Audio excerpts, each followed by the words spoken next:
إن الحمد لله نحمده ونستعينه ونستغفره ونعوذ بالله من شرور أنفسنا ومن سيئات أعمالنا. من يهده الله فهو المهتد ومن يضلله فلن تجد له وليا مرشدا. وأشهد أن لا إله إلا الله وحده لا شريك له وأشهد أن محمدا عبده ورسوله صلى الله عليه وعلى آله وأصحابه ومن اتبعه. Barcha alamlarni yo'qdan bor qilib, bizlarni o'zining ko'pmagina sanasaq da, sanab bitira olmaslik, ko'pmagina siylasak da, silab, anglab, bilib de bitira olmaslik hurmatlarında, keng ne'matlarında yaşatuvchi birdan bir Robbimiz, birdan bir ibodatga loyiq haq ilahimiz Alloh Taolaga ming shukrlarimiz, maqtov va ulug'lovlarimiz bo'lsin. Yerlarga da, ko'klarga da Alloh Taolaning rahmati bo'lib kelgan. Bizning uchun g'aziz atiyanilarimizdan, g'aziz bolalarimizdan, o'zimizdan da qadrliroq ham suyukliroq bo'lgan Allohning elchisi Payg'ambarimiz Muhammadga ko'ngil turlarimizdan chiqqan duolarimiz Allohning salami ham salavati bo'lsin.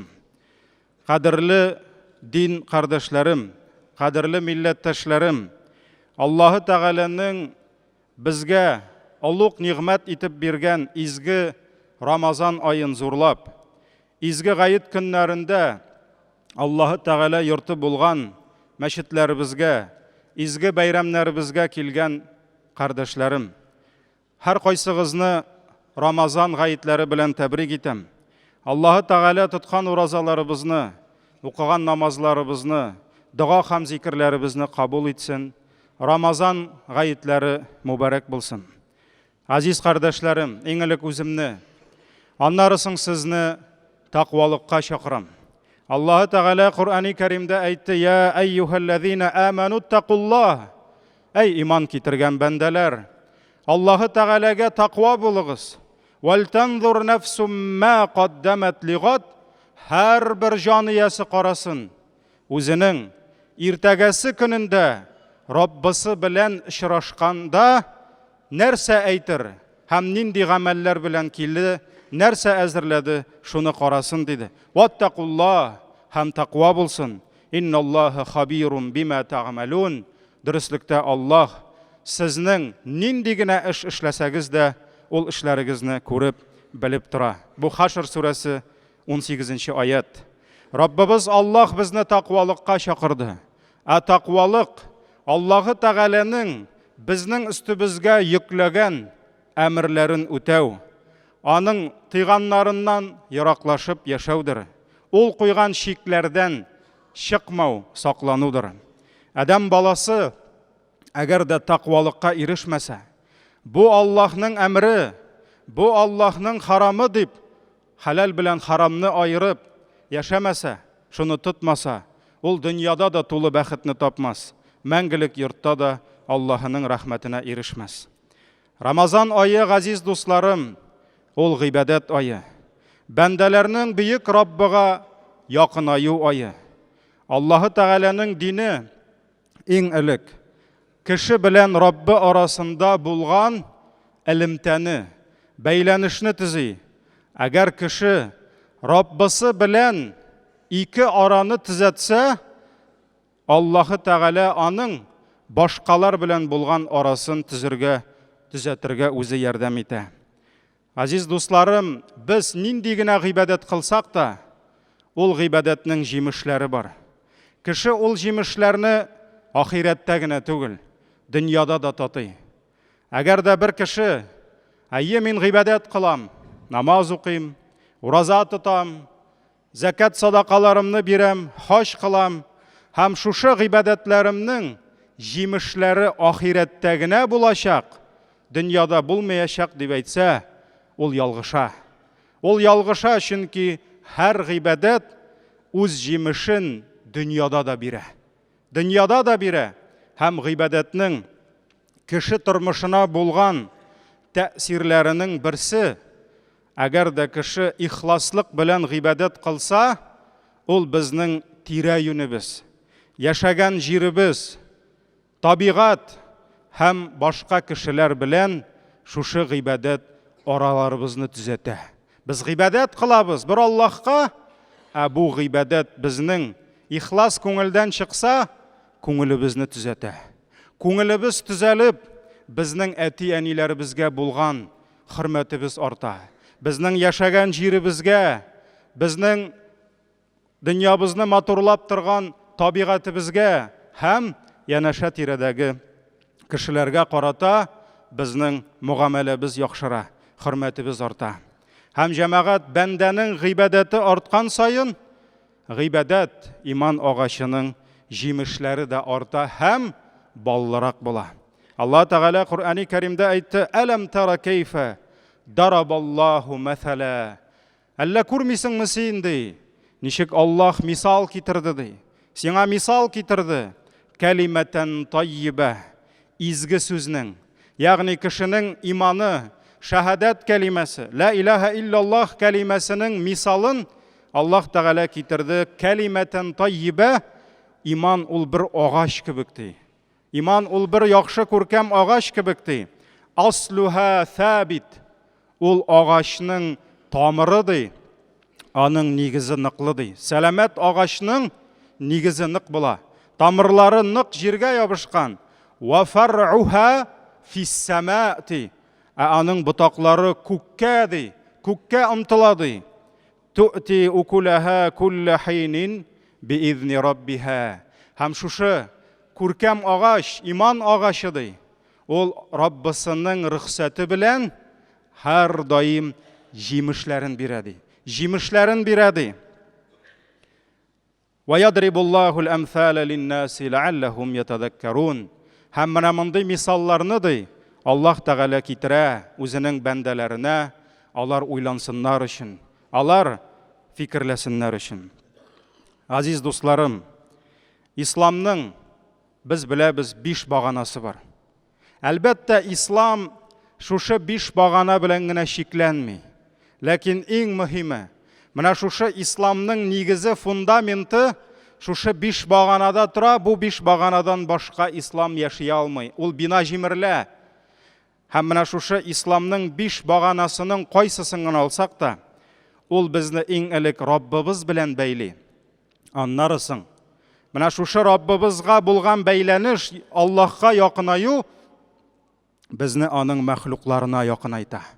Аллаһка гына түгел, ул безнең кешеләр белән булган мөнәсәбәтебезне яхшырта, тазарта.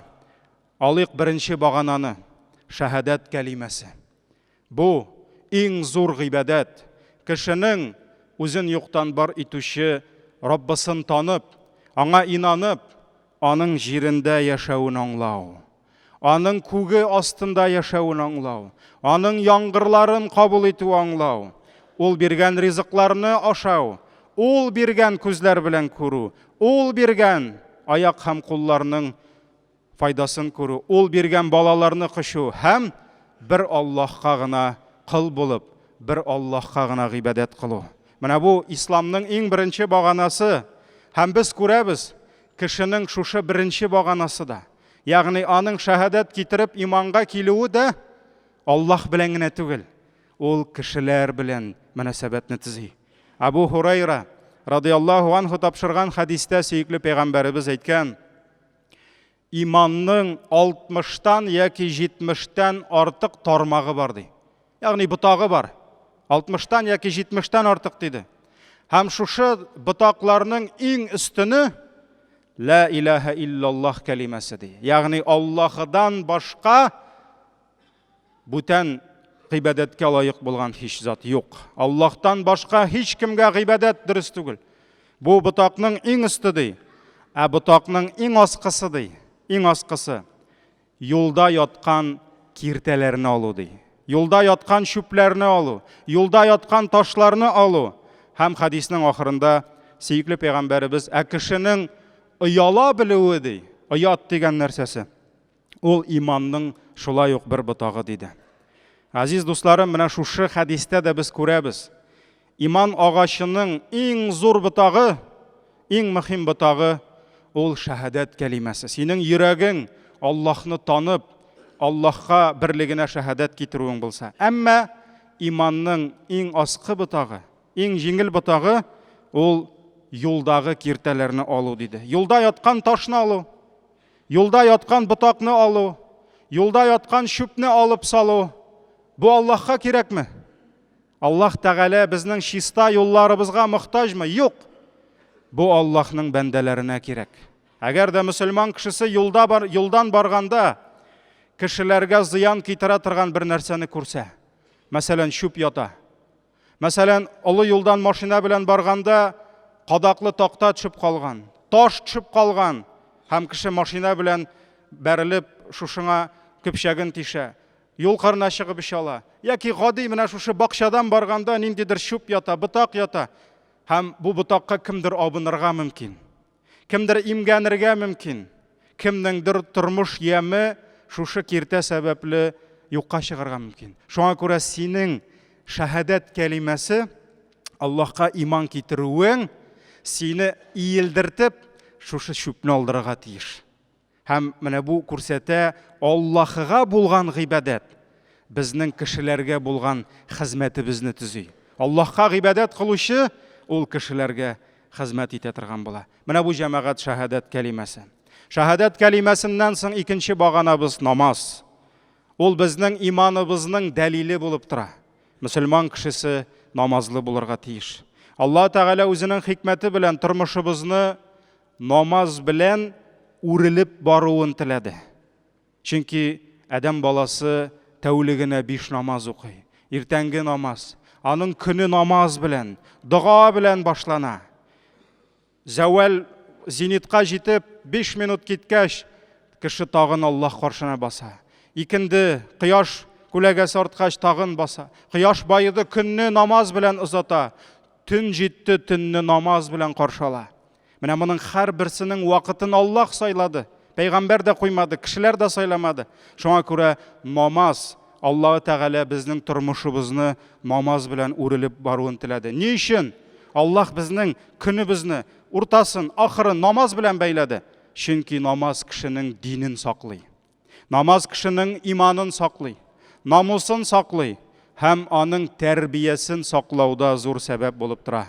Карагыз, Аллаһ Тәгалә Ганкабут сүрәсенең 45 аятында әйтте: "Ва акимис-сала." Намазны торгыз. Һәм бел иннас-салата танха анил фахшаи вал мункар. Дөрестлектә намаз кешене фахиш булган, азгын булган, бузык булган һәм яман булган эшләрдән тыя диде. Намаз укы, намаз сине туктатыр диде гынахлы эшләрдән, бузык явыз эшләрдән диде. Һәм шуннан да, әгәр дә кеше тәүлегенә 5 мәртәбә Аллаһ каршына басып җавап тотса. Менә ничек без Фатиха сүрәсендә "Ияка нагъбуд ва ияка настагин" дип әйтәбез. И Раббым, мин синең каршыңа килдем, кулларыбызны багладым, башымны аска идем. Намазда менә булай иттереп басып торырга ярамый. Чөнки син Раббың каршында торасың. Синең монда артта күпме гынахларың, күпме хаталарың, һәм шушы гынахларыңны күтәреп Аллаһ каршына килеп баскач, намазда күкрәк киереп тормыйлар. Намазда түбәнчелек белән торалар. Һәм син 5 мәртәбә басып "Ияка нагъбуд", Раббым, мин сиңа гына гыйбадәт кылам. Раббым, синнән генә ярдәм сорап дуга кылам дип без Аллаһка мөрәҗәгать итәбез икән. Ничек безнең йөрәгебез чистармасын? Ничек безнең күңелләребез тазармасын, җәмәгать? Ничек безнең күңелебез гынахлардан читләшмәсен? Әгәр дә бер кеше тәүлегенә 5 намаз укып, кай вакыт әйтәләр: "Хәзрәт, беләм мин намаз укучыларны." Кемнәрне беләсең син? Менә мин беләм бер намаз укучыны. Ул көндез намаз укып йөри. Кич белән 50 грамм тота ди. Яки үзе намаз укый, үзе каядыр базарда үлчәвем кили ди, кешеләрне алды ди. Мин андый вакытта әйтәм: "Әлбәттә, җәмәгать, кешеләр фәрештә түгел, ләкин әгәр дә кеше 5 намазын ихласлык белән торгыза икән, әгәр дә ул шушы намазларын укыганда Аллаһ каршына басып хисап тотканын йөрәк аша үткәрә икән, ул кеше аракы чалмаячак, җәмәгать. Аның күңеле бирмәячәк. Аның күңеле кешеләрне базарда алдатмаячак. Ни өчен? Чөнки ул намаз укый. Әгәр дә бер кеше намаз укып хамыр ішіп жүрсе, әгәр дә бір кіші намаз оқып, наркоман болса, әгәр дә бір кіші намаз оқып, урлашып жүрсе, демәк, мұның намазында шик бар. Демәк, мұның намазы әлі намаз түгел. Бәлки ул иіләдір күніне 5 мәртәбә, бүгіләдір, рукух сәждәләргә төшә, физкультура ясыйдыр. Ләкин аның йөрәге әле 5 мәртәбә кім қаршына басып, хисап тұтқанын аңламаған. Шуңа күрә җәмәгать, Аллаһ Тәгалә намаз кешене бызык һәм яман эшләрдән тыя диде. Һәм Абу Хурайра сөйләвенчә, бір кеше сөйекле пәйгамбәребез янына килгән. Һәм әйткән: "Я Расулаллах, менә безнең фәлән кеше бар" дигән. Төнне тұрып намаз укый ди. Ләкин көндез урлашып йөри ди. Үзе намаз укый, ә үзе урлаша ди. Ничек инде шулай ди? "Я Расулаллах" ди. Сөйекле пәйгамбәребез нәрсә диде? Укымасын намаз дидеме? Укысын диде. Ләкин намазында ихласлы булса, тиздән намаз аны урлашудан туктатачак диде. Әгәр дә ихласлы укыса намазын, аның бір көнне күңел әйтәчәк: "Сузма кулыңны кеше малына. Чөнки син бит Аллаһның бәндәсе, син Аллаһ каршына кайтачаксың. Бу бит харам" дип әйтәчәк. Бу Имам Ахмад риваятында. Шулай ук икенче хадис җәмәгать. Сөйекле пәйгамбәребездән бір вакыт сорадылар: "Я Расулаллах, менә безнең бір хатын бар, бір хатын кыз. Ул төннәрен тұрып намаз укый ди. Кешеләр йоклый, ә ул тахаҗжуд намазлары укый. Кара нинди ихласлык. Кеше йоклый, ә ул намаз укый. Без бит әле Рамазанда да таравихка киләсебез килми. Ә ул ел дәврендә төннәрен намазлар укый. Көндезләрен ураза тота ди. Рамазан уразасы түгел, көндез нәфил уразалары тота ди. Шулай ук ул кәсеп итә ди. Ягъни акча эшли, нәрсәдер эшли, һәм шул кәсебеннән кергән акчасыннан садака бирә ди. Карагыз, нинди изге хатын. Эшли дә, кәсеп тә итә, садака да бирә, төнне белән намаз да укый, әле көндез ураза да тота. Машалла. Ләкин ул хатынның бір кимчелеге бар ди. Теле белән күршесен рәнҗетә ди. Теле белән теләсә нәрсә әйтә күршесенә. Теләсә нәрсә әйтә, талаша, әрләшә, күршесен интектерә ди. Ә без беләбез, гади кешене интектерүгә карый, күршеңне интектерүнең гынахасы 10 мәртәбә зуррак. Пәйгамбәр саллаллаһу алейһи ва сәллям әйтте: "Гади кешедән урлауга карый, күршеңнән урлау 10 мәртәбә гынахлырак" диде. Менә җәмәгать бөтенесен эшләгән, төнне намаз укыган, көндез ураза тоткан, эшкә барып, кәсеп итеп, садакасын биргән, ләкин бір кимчелеге бар. Күршесен рәнҗетә, телен тыя алмый ди. Пәйгамбәр саллаллаһу алейһи ва сәллям нәрсә ди? "Ла хайра фиха." Бу хатында изгелек юк ди. Һәм бу хатын җәһәннәмдә булачак ди. Алла сакласын җәмәгать. Кая моның намазлары? Кая моның уразалары? "Я Расулаллах, ничек инде ул бит без йоклыйбыз, ул намаз укый, без ашыйбыз, ә ул ураза тота. Безнең садака бирәсебез килми, жалко, ә ул бирә." Ләкин телен тыя алмый. Күршесен рәнҗетә. Пәйгамбәр саллаллаһу алейһи ва сәллям: "Җәһәннәмдә булачак ул хатын" ди. Һәм ул изгелек тә түгел ди. Алла сакласын җәмәгать. Һәм шулай ук пәйгамбәребездән икенче кеше сорады: "Я Расулаллах" ди. "Я Расулаллах" ди, "Бір хатын бар" ди, икенче бір хатын. Ул инде күп итеп нәфил намазлары укый алмый ди. Төннәр белән төне буе намазлар укый алмый, ләкин ул фарызларын гына укый ди. Ягъни фарыз белән килгән сөннәт гамәлләрен укый ди, тота ди. Бераз үзенең кәсебеннән ди, акча белән түгел, иремшек, корт диләр татарда, кипкәнрәк. Менә шуның белән садакасын бирә ди. Ләкин ул бір кешегә дә зыян китерми ди. Бір кешегә дә зарар китерми. Пәйгамбәр саллаллаһу алейһи ва сәллям тыңлап тора да: "Бу хатын җәннәттә булачак" ди.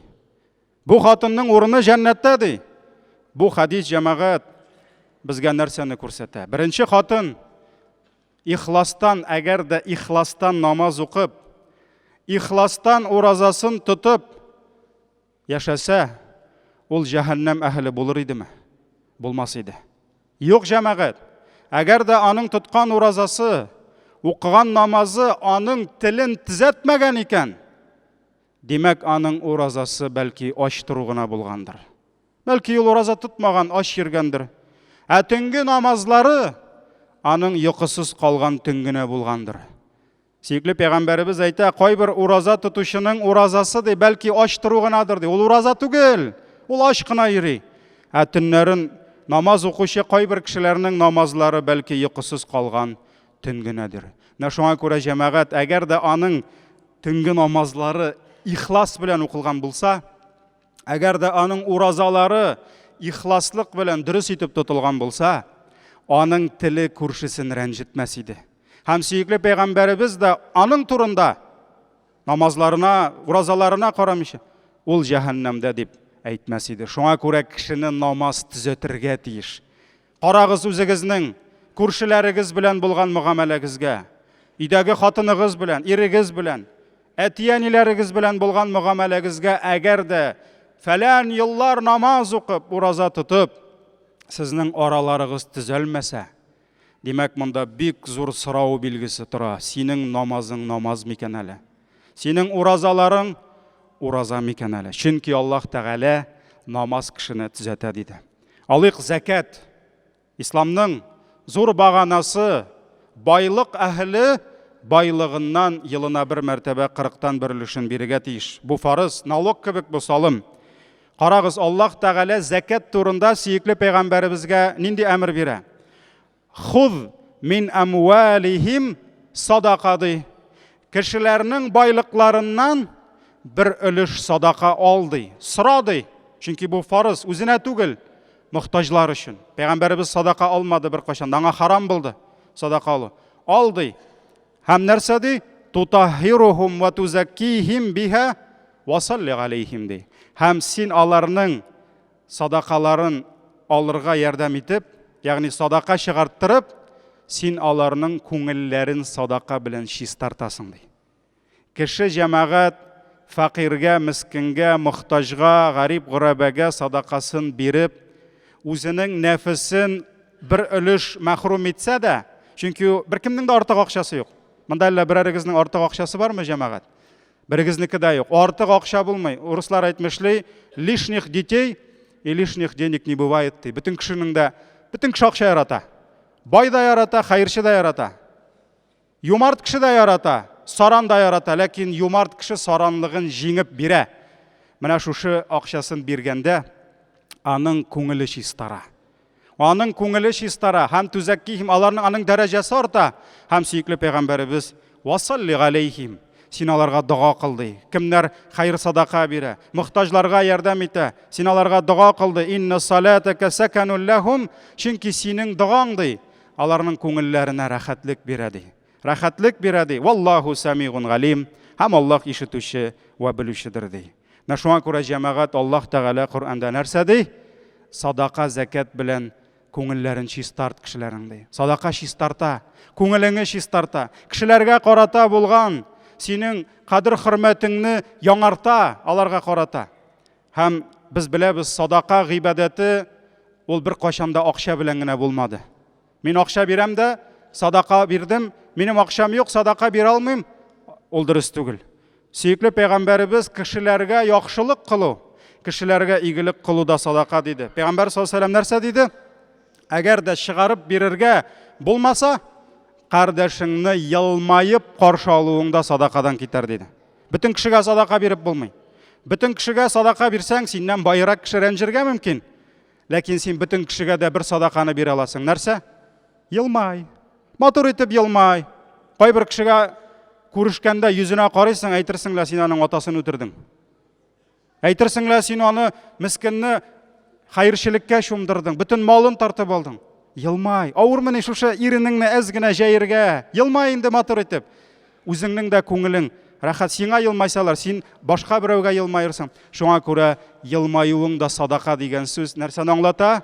Садака, закат та кешегә изгелек кылырга безне өйрәтә, кешеләр белән мөгамәләбезне төзи. Хаҗ гыйбадәте. Менә без беләбез 70 көннән, бүгеннән 70 көн санап Корбан гаете килә. Һәм Аллаһ насип итсә, безнең август ахырларында хаҗиларыбыз хаҗ сәфәренә кузгала. Кемдер беренче тапкыр, кемдер инде берничә. Әлбәттә, хаҗ гыйбадәте җиңел гыйбадәт түгел.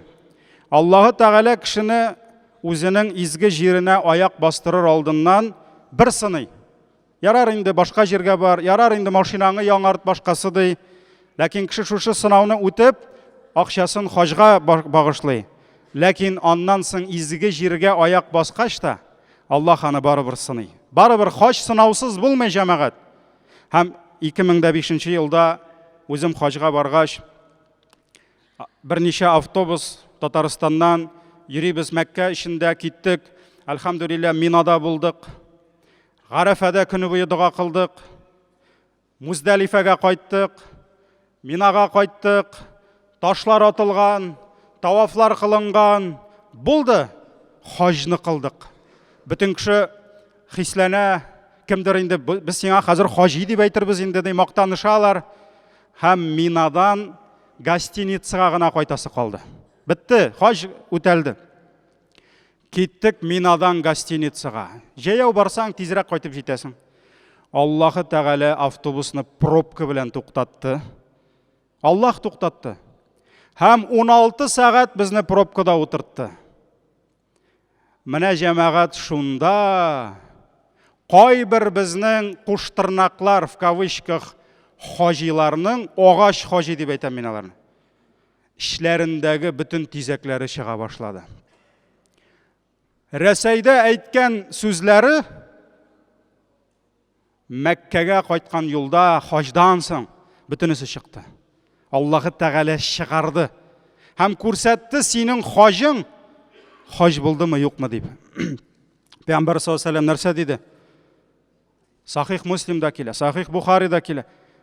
Кемдә кем шушы йортка килеп, ягъни Кәгъбатуллага килеп, яман сүзләр сөйләмәсә һәм бузык эшләр кылмаса, ул үзенең ватанына анасыннан туган сабый бала кебек чиста кайтыр ди.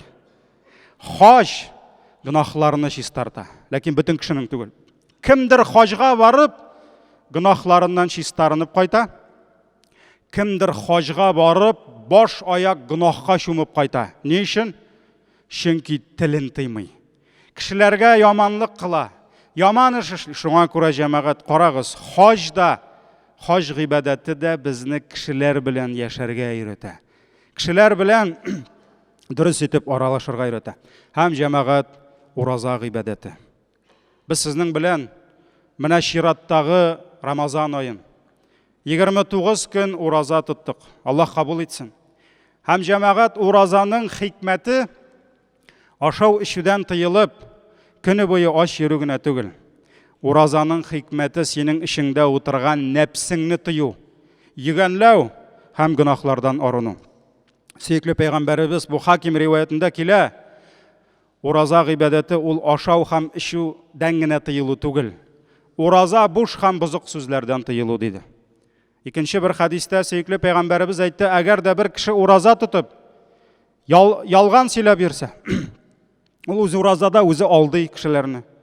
Һәм үзенең әдәпсезлеген калдырмаса, әдәпсез, кешеләр белән сөйләшә белми, кешеләр белән аралаша белми, Аллаһы Тәгаләгә ул кешенең ризыгын һәм суын калдыруда файда юк ди. Ягъни Аллаһка кирәкми аның ипидән судан тыелып йөрүе, әгәр дә телен ялганнан тыймаса, кеше белән бозылышып, әйткәләшеп йөрүдән тыймаса ди.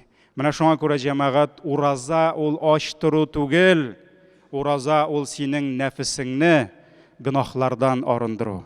Аллаһы Тәгаләгә булган гыйбадәт, нинди генә гыйбадәт булмасын, шаһадат кәлимәсе, намаз, закат, хаҗ, ураза, зикр, тәсбих, дуа, ул безнең тормышыбызны төзәтә. Ул безнең әхлагыбызны төзәтергә тиеш. Кайвакыт ишетәбез, менә бер бала бар иде шундый, балакаем, бер егет бар иде, бер кыз шундый әдәпле иде. Менә мәчеткә йөри башлады да бозылды. Элек без капка төбендә әбиләр утырганда чыгып, шундый матур итеп исәнләшә иде. Хәзер безне күрми дә башлады. Чөнки бар кайбер кешеләр шулай, әбиләр белән дә күрешмиләр, кызлар белән ярамый дип. Ул бит 18 яшьлек кыз түгел инде. Әбинең, улы әбинең хәтта кулыннан тотып күрешсәң дә була. Элек ди, ул ди мәчеткә йөргәнче ди, әле шулай әйтә, сезгә килгәнче ди, сезгә йөргәндә сезнең нинди секта ул ди. Бүтән бер кеше җәмәгать, бер сыер бүтән көтүне боза диләр. Шулай бит? Бер кешенең әдәбе сәбәпле кеше бүтән мәчет шулай дип уйлый. Әлхәмдүлиллә, безнең мәчеттә бик яхшы күрешә торган, бик яхшы кешеләр белән аралашып яши торган кешеләребез бар, әлхәмдүлиллә. Ләкин ул әйтә, әби әйтә, менә ди, мәчеткә йөргәнче ди, кибеткә барганда бу егет ди, әбиләр сезгә ипи кирәкмиме, сөт кирәкмиме, башкасы кирәкмиме дип бездән сорый ди. Хәзер сәлам да бирми ди. Шуннан да бу җәмәгать сектага эләккән ниндидер. Бу мәчеттә нишләп йөридер, белмим. Ләкин кайсы минбәрдән кеше белән күрешмәгез дип әйтәбез.